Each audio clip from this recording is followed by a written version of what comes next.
Hi guys, I'm Kasha. Welcome to our coffee times to talk about horror. And today I have one of you guys' favorites. We're here to talk about new book releases. We're here to talk about all the thrillers and all the horrors that are going to be released in the month of February. It's coffee time! Of course, it's not exactly all, but this is a long list that I put together. We have 34 books, and it goes from a middle grade, somewhat A, and mostly adult horror and adult thrillers. But yeah, there are 34, so we have a lot to chat about today. I apologize in advance if your cards just fill up with books and you end up ordering too many books in February. Sorry, not sorry, so let's get to it. Let's kick started with Boys Like a Hyacinth by Mallory Pearson, and this is horror fantasy. We follow 5 young women, they're friends, they are students, and they're willing to do absolutely anything to get what they want. They're eager for success, they want to make their dreams happen, and they will resort to the occult in order to do this, but we all know that dabbing into magic, especially in the occult, has consequences. They perform a ritual, but obviously things don't go as they had planned, and when they are trying to right their own wrong, things will escalate, and I'm guessing it's gonna go from bad to worse. The next one is short stories, and they're a little bit more fantasy and sci-fi than horror, but I wanted to mention it here because it is The Black Fantastic, which is 20 Afrofuturism stories by Andre M. Carrington. And this is a collection of 20 of the best Afrofuturism stories out there, contemporary ones, and I know a lot of people that follow me want to read more Afrofuturism. There is not that much out there, so I wanted to make sure to mention this short story collection. Some of these stories might be a bit more weird. There are some speculative fiction. There might be some that have a little bit of horror in them, but I'm guessing for the majority there is not that much horror in these stories. But if you were looking for more Afrofuturism, this is a good compilation for you. Needy Little Things by Chanel Desamours, and this is a YA mystery thriller. I did read this one in January and I really enjoyed it. This is a debut novel. It is about a teen black girl that is tired of how the police treats black girls that go missing because she believes that they're being treated differently from the white girls. She thinks the police doesn't do as much when the girl that is missing is black. She also has a very special power, which is that basically when she enters a room and there's people there, she can hear in her brain what people need. It's mostly material things like, chewing gum or a hairpin or a pen, stuff like that. But she wants to try to use that power that she has, that she always thought it was more of a curse, to find her missing friend. Next we have The Meadowood Murders, and this is by Jessica Goodman, and it is a YA mystery thriller. This is a murder mystery set in a boarding school in England. So you know what you're gonna get. You have a prestigious school, you have secrets, you have murder, and that is a combination that I tend to enjoy. We are in the Middlebrook Academy, and best friends Amy and Sarah are getting ready for their last year, and they want to go to parties and enjoy it to the max. That is until Sarah's boyfriend is brutally murdered. Now the week that Amy was hoping to be one of the best weeks of her life is turned into a nightmare, especially because she was the only roommate from Sarah, so all the eyes are turning to her. I'm guessing there's going to be betrayal here and secrets and lies, but I love, the boarding school setting and the murder mystery that needs to be solved, so this is one that I have on my radar. Hot Singles in Your Area by Jordan Shiverly, and this is horror adult. This book that follows 2 strangers promises to give us body horror. Noah is desperate for a new job. He hates his current job. There is too much blood and too much piss involved in it. So he's looking for a new job when he comes across these advertisement in the paper that says, no experience required. It's actually preferred if you have no experience. And so he decides to go straight to get that job. So this book, I know, follows 2 strangers whose path crosses, and I am curious to know what kind of job Noah gets and if he ends up getting the job or not.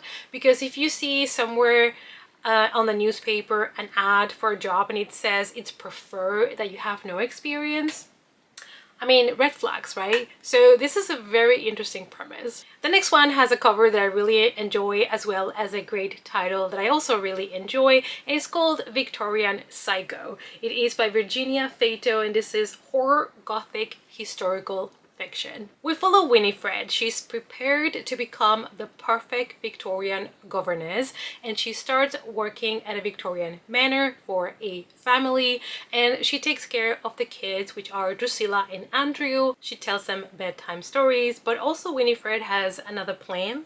She's there to torment the people there because there's something wrong with her from her past that is resurfacing again. So this is going to be very interesting because normally when the governess gets somewhere to take care of kids, you know, in a Victorian mansion, also story old as a time, like the turn of the screw. But I like that in this case, it's not the children, it seems like, and it doesn't seem to be the house or the family secrets either. It seems there's something wrong with the governess herself. We have more horror YA. We have These Vengeful Wishes by Vanessa Montalban. A teen moves to a small town and discovers a wishing well that is being possessed by a vengeful spirit. When her stepfather is arrested, that is when she has to go and live with her mom, move to her hometown, and that is when she learns about this legend in town, and that involves this female vengeful spirit that lives in a wishing well. The next one is YA, but it is dystopian sci-fi. It is the new Neil Shusterman book, and it is called All Better Now. And I'm excited for this one because I really like the book series Scythe. I really enjoy that, and it's also another dystopian story. So I'm curious to see what he does with this one. This is a very unprecedented situation. There is a virus on the loose, but this virus, instead of making you sick, instead of making you worse, it kind of makes you feel better. It takes away your depression, your stress, your fears, and you're just happy. The government soon starts a campaign to tell people that being happy all the time, it's not good, and they even develop a vaccine to relieve people from that virus that makes them happy. I think this is a very interesting concept because it is true that if everybody would be content and everybody would be at peace and everybody would be happy with everything, would society be able to keep going as we are right now, right?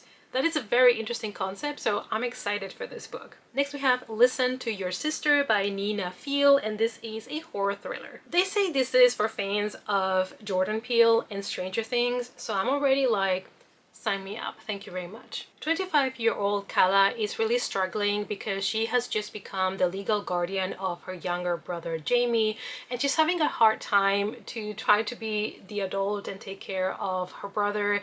And also she is plagued with recurring nightmares, and in those nightmares she sees how her brother dies over and over again. Something happens at a protest and the siblings have to run, and they have to take refuge in a remote cabin to try to survive, but something else is going to come for them, and all of those nightmares that the sister had were actually a warning, probably a foreshadowing of their future. The next one is the only middle grade that I have in this list, but it's one that I have pre-ordered because I'm really excited for this one, and it is a new Shiver Point book. It's called Beneath the Ghostly Graves by Gabrielle Dillon, and once this one gets to me, I'm gonna be reading the first 4 books in the series, which will be then all released. I've been keeping them because I wanted to do a reading vlog of the first 4, so as soon as this one gets to me, I'll be able to do that. So this is basically a series for middle grade readers, and every story is different, kind of like Goosebumps or the Creepover books and all of those. So I have been really excited because the covers look great and the stories sound fantastic. Mo has always been a scaredy cat, but now that he lives in a town where there is a legend of a blue ghost that lives in a cemetery, he's determined to prove that he is brave, that he's no longer a scaredy cat. So needless to say, Mo is gonna have probably a couple of encounters with a ghost. Next we have one that sounds really good, and that is The Crimson Road, and it is by A.J. Slatter. And I like this one because it's horror with vampires and is also a fantasy gothic, so it has all of those nice elements to it. It says it's a tale of vampires, of assassins, of ancient witches, and broken promises. Sounds great to me. Sign me up. Violet has had a very particular upbringing. She has basically been trained to be a killer. She has been trained to kill creatures and bad things in the world. So basically her father has put her against thieves and murderers and has turned her into a killing machine. Great parenting right there. That is until her father dies, and then she discovers actually the plans that her father had for her.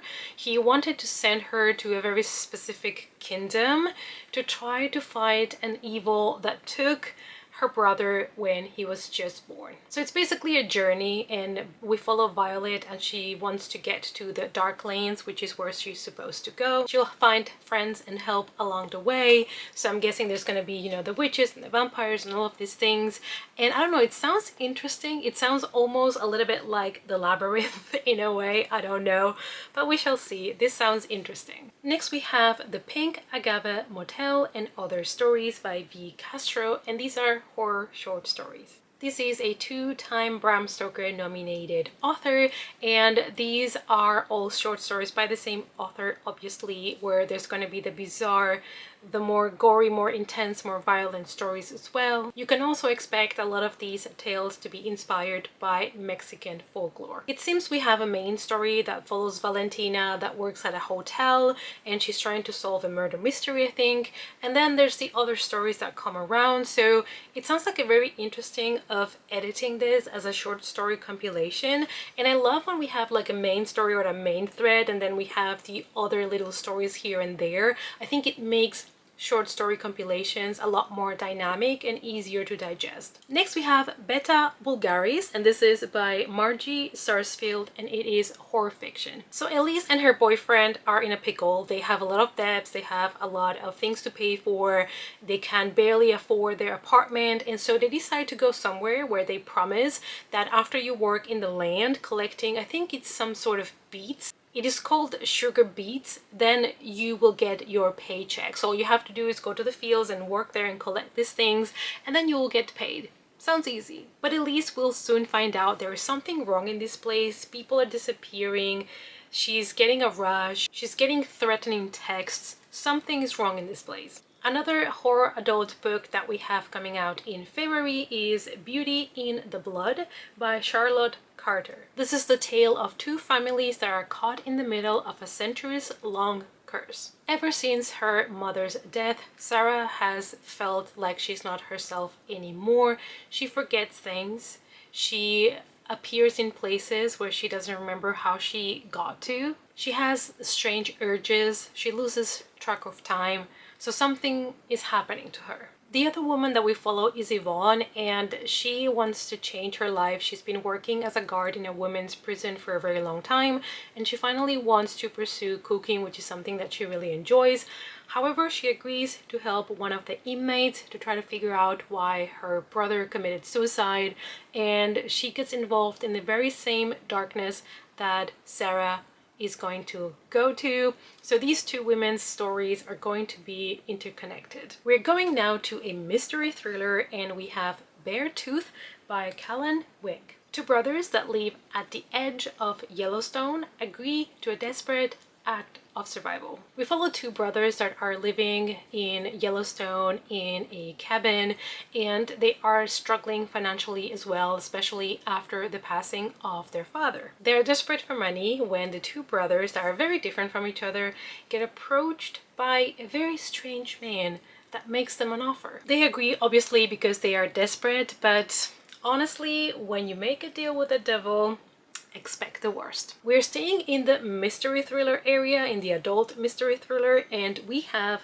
A Girl Like Us by Anna Sophia McLaughlin. This is a locked room thriller, and one of the things that it's being compared to is Saltburn. which was one of my favorite movies of that year. I love Saltburn. And it's also about the secrets that are being revealed to try to bring down a very powerful family. In 2004, a former TV reality star, Maya, marries into one of the most prestigious families, more powerful ones, the Sterlings. And people say that, you know, she's living the American dream, but others say that Maya is actually a gold digger. When Ariana, who was supposed to become the heiress of everything from this family, from the Sterling family, is found murdered, and they realize that the next one that appears on the will to take everything is Maya, everybody starts to question her, obviously, because of course they think that she's the one that killed Adriana to get the money. So this is going to be a lot of fun because there's going to be probably a lot of family secrets here, a lot of things that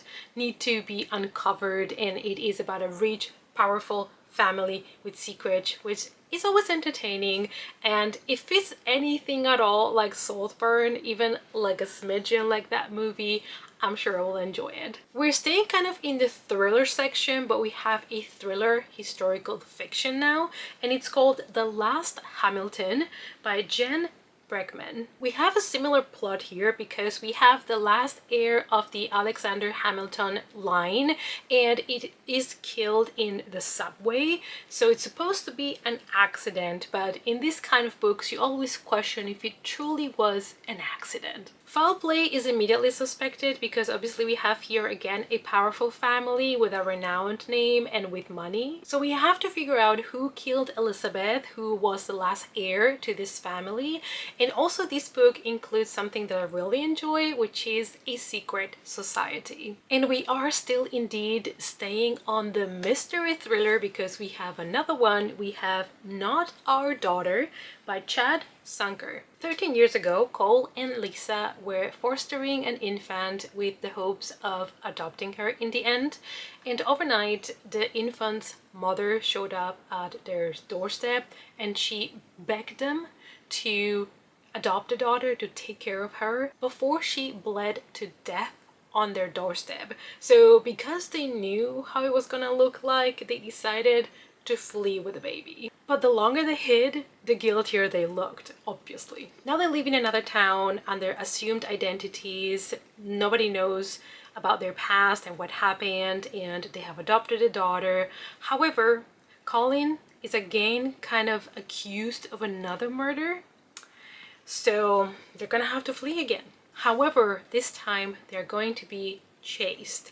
And I don't know, I think it's very interesting because there is many ways you can interpret this, and you also, I guess, don't really know if they are indeed responsible for these murders that they could potentially be framed for or not. So this sounds like a very interesting thriller. The next one is actually a non-fiction, and is the only one that I have in this list. I don't include many non-fictions in these videos, but this one sounded very interesting. It is called Sick Houses, Haunted Homes, and the Architecture of Dread by Layla Taylor. This explores the architecture of those houses that are supposed to be haunted, that are supposed to be dreadful, and where ghosts are supposed to live, or there's legends about them. We all know about the Amityville house. We all know how it looks like. We've seen it in many movies. There are so many installments in that franchise. They're not the best movies, but it is a very popular haunted house that everybody would immediately recognize. So I would be really interested actually about this book to hear about all of these potentially haunted places and houses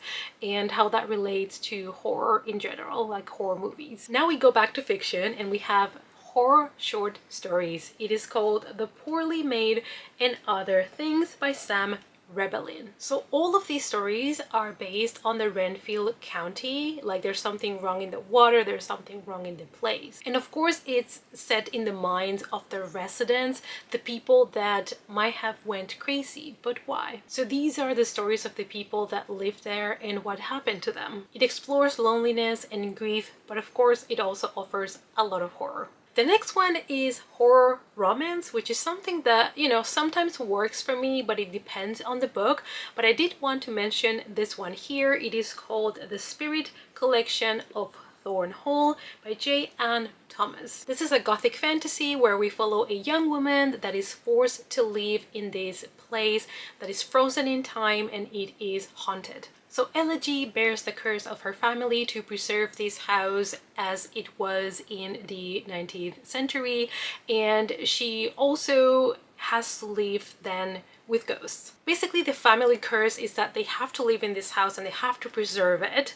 And then one night she meets a very interesting ghost. What I'm thinking is that she might actually fall in love with a ghost, which is a very complicated relationship, you know, change relationship status to complicated, because how are we going to make this work?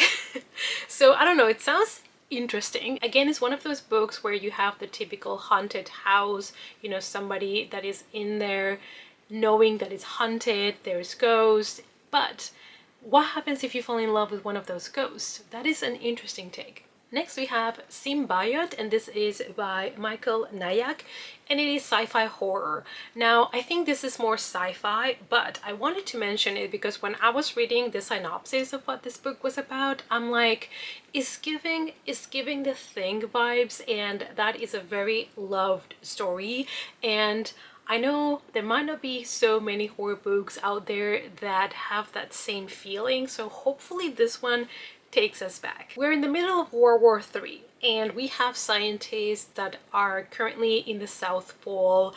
We have a group of Chinese scientists. They arrive at the American base, but they arrive with a dead man on their track. And they soon realize that the Chinese scientists have brought more there than just the dead body. In 72 hours, 13 people lay dead on the snow. Oops. They are murdered from acts of madness and superhuman strength. So what did they bring there? And we are also in a very cold environment. So you have here a little bit of horror sci-fi in a cold setting with some sort of madness being spread. So you see how I came to the conclusion that this was similar to The Thing. And now we're moving back to mystery thriller. We have The Wolf Tree by Laura McCluskey. And this is about a remote Scottish island, and this is a story of a lot of folklore. It's a place with a pagan past and a story where a lot of things probably are better if they remain a secret. Our main character lives in a place where the population is very small. It's basically just some humans and a lot of sheep.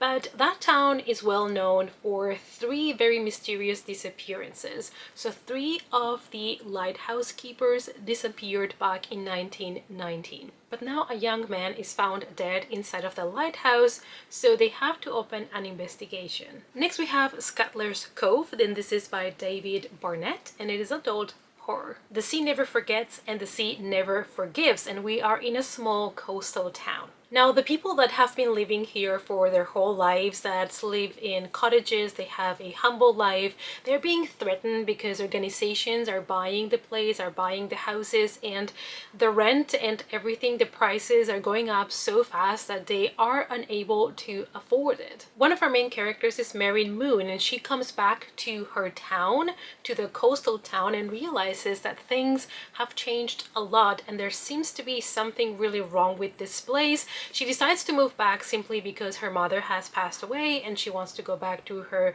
childhood town, and it is not the same place that she left. It seems that somebody is really determined to get rid of all of these second generation of families that live in this coast. This is a mysterious, dark folklore tale at sea. It sounds interesting. I don't think it's going to be as dark and gruesome and body horror as The Heart by David Sodergren, but the moment I heard that it was about families that were almost being kicked out of their coastal town that they had been living their whole lives at, it reminded me a little bit of that. But I'm guessing this one's going to be more toned down with the horror, but you never know. The next one I have pre-ordered, and it is Hunger Stone by Kat Dunn, and this is a horror fantasy with vampires. And I think it's another sapphic vampire retelling, and this is a from Camilla as well, so I'm gonna need this book. That's all you need to know. It's a Camilla retelling, it is sapphic, and it is for people that enjoy the stories like Esther Gibson and Education in Malice.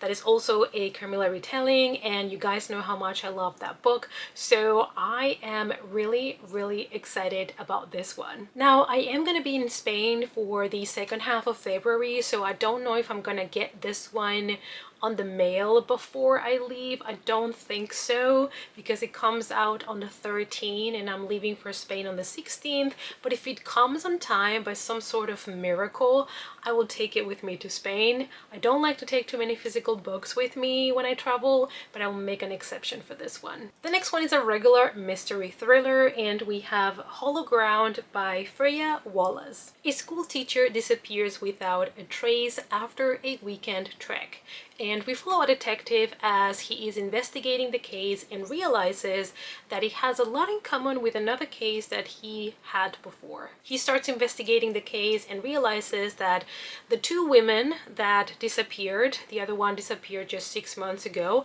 have a lot more in common than he knew or anybody knew. So this is a regular crime thriller, but honestly these ones are sometimes so good just to grab in between more intense horror, or just if you want a cozy read. I think the classic detective crime mystery thrillers work really well for that. The next one I'm just going to mention very quickly because it is book 5 on a series, but it is a series by Darcy Coates, so I thought I would mention it here since a lot of you guys love her books. It is The Vengeful Dead, and this is book 5 in the Gravekeeper series, and this is horror supernatural. The first book in the series was called The Whispering Dead. What I remember from the first book, and I have not read it, but I have talked about what the book is about many times, is that we follow a homeless, desperate woman that decides to kind of move into a gravekeeper's cottage that has been abandoned at a cemetery, and while she's there she realizes that she's able to hear the whispers of the dead. So I'm guessing the dead want her to help them because she's the only one that can hear them. I do intend to start this series at some point. Like at the beginning I was like, oh, I'll get to it, and now we already have 5 books. This woman is writing too much. Now we're going back to YA horror, and this one sounds like a fun book, and I love the cover as well. It's very retro. It is called Birthday Party Demon, and it is by Wendy Dalrymple. We are at a 16-year-old birthday party, and she's celebrating with her besties, her BFFs, but they of course end up summoning something. And not exactly something that's gonna give them a good time. They're probably summoning some evil, some demons, some spirits. That's what happens when you play with things that you should not touch. So this is actually a novella, so it's a little bit shorter, and it is inspired in the 90s. So obviously the first thing that I thought about was My Best Friend's Exorcism. But they say it's also a little bit like Jennifer's Body, which I thought was a great movie. So I'm really excited to read this one. We have another horror novella, but this time is a horror fantasy novella, and it is called But Not Too Bold, and it is by Hache Puello. They say this is The Shape of Water meets Mexican Gothic, which are two things that I really enjoy. The Shape of Water is a movie by Guillermo del Toro, who is one of my favorite directors, and I really enjoy that movie. It's a little bit weird, I will give you that, but I really enjoyed it.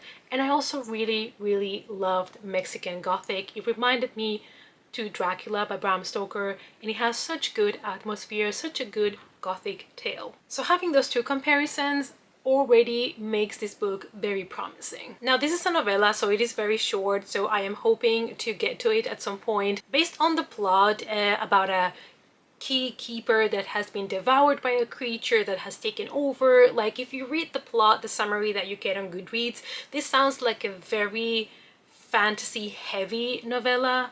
However, because it has been compared to things that I really enjoy and novellas are shorter, I'm gonna try to get to this one and see what I think of it. And we are moving again from horror to mystery thriller, and we have now Not Who We Expected by Lisa Black. A legendary rock star basically hires two like detective to crime expert to find his missing daughter. His daughter Devon, she left campus, she left college 6 months ago together with her boyfriend Carlos, and they went together to a career retreat in Nevada. However, it's 6 months later, Devon is nowhere to be found, but Carlos has been found dead. So obviously the father is like, okay, this is not longer just a regular missing case where the daughter might have just fled with a boyfriend and decided not to come back home, but now the boyfriend is dead, so where is Devon?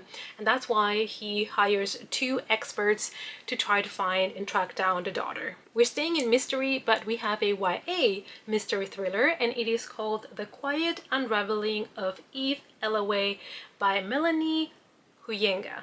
Elle's sister Wen disappeared when they were babies because somebody basically kidnapped her, and she has been struggling all her life with that. I mean, imagine having a twin sister or brother and they disappeared when you were a baby. You probably still have some sort of connection. You probably feel like a part of you is missing. So Elle just wants to get out of college and start her own life. Another reason why Eve wants to leave is because her mother and her family are not like regular families. They have not had that kind of grieving period of the missing child, and Eve has been pretending to be her sister. So she has been pretending to be Jen all her life, which is weird if you ask me. So why are the family allowing her to do this? Do they know that she's pretending, or they fully believe that she is Jen? I don't know. This sounds like this family has really major issues. So I'm guessing this mystery thriller is going to be very family based, and the mysteries, the secret of the family, the traumas, and all of these.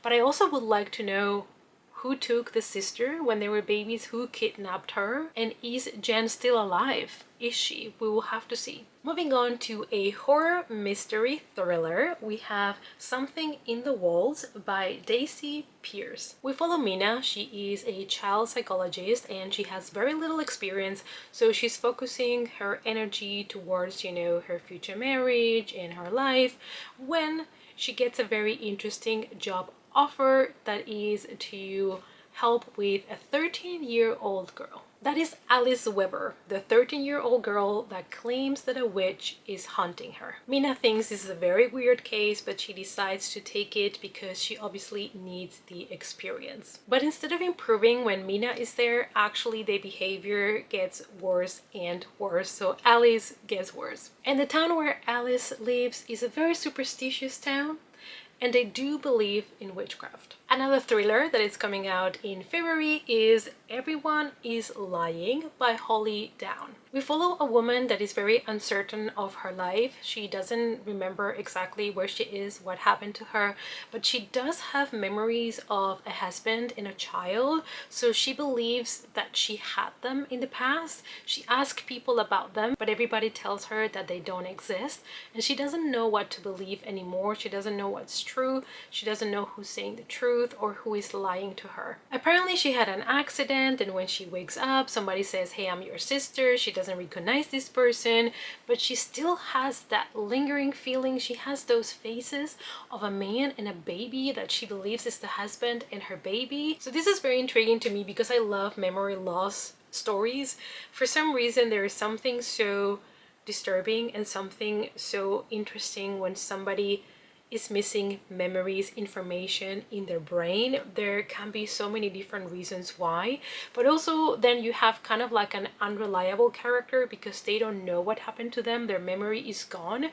So you have to try to figure out who's telling the truth, who's lying. Is she crazy? Is she imagining things? Are the rest of the people trying to make her forget because of something? I don't know. So I really like memory loss stories. And last but not least, I decided to add this book because it is a YA dystopian book that reminded me to The Hunger Games, and The Hunger Games is one of my favorite, book series, except The Ballad of Songbirds and Snakes. I bought that book hardcover when it came out and I read it and I was so bored. If you want to fall asleep, get that book. You're gonna fall asleep immediately. So boring. So I just consider it a trilogy for now until the new book comes out this year. Let's see about that one, because that is a prequel about another character that I really enjoy. But anyway, I added it here because it reminded me to the Hunger Games, and it's called Sovereign, and it is by A.J. Whitney.